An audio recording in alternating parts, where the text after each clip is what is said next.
শরীরটা মাঝে মধ্যে খারাপ যায়, খুব কষ্টও পায়।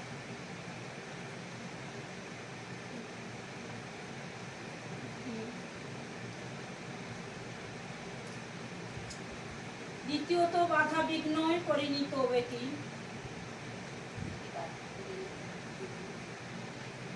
বাধা বিঘ্ন রয়েছে, তার কারণে খুবই কষ্ট পায়, নেগেটিভ শক্তি পিছনে রয়েছে। এক গায়ে ঔষধ মাখা রয়েছে, কবচ মহামৃত্যুঞ্জয় ধারণ করবে, ধীরে ধীরে সব ঠিক। মা মনসা তো খুবই খুশি, কোনো ভয় নেই বেটি, কোনো ভয় নেই। মা খুব খুশি হয়ে পুজো গ্রহণ করেছে এবং আশীর্বাদও দিয়েছে। অজান্তে যে জিনিস হয়ে গেছে ওটা একটা অ্যাক্সিডেন্ট ছিল,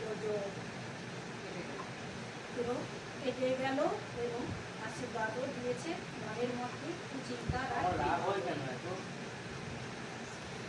তোর মানসিক রয়েছে। দ্বিতীয়ত মনের মধ্যে কিছু কথা বললে সহ্য করতে পারিস না, আমার বাড়িতে মা বাবাকে প্রচুর রাগ লাগে, ঝামেলা করিস, গায়েও হাত তুলিস, গায়ে হাত তুলতে যাস এবং তখন গায়ে জ্ঞান থাকে না কিছু।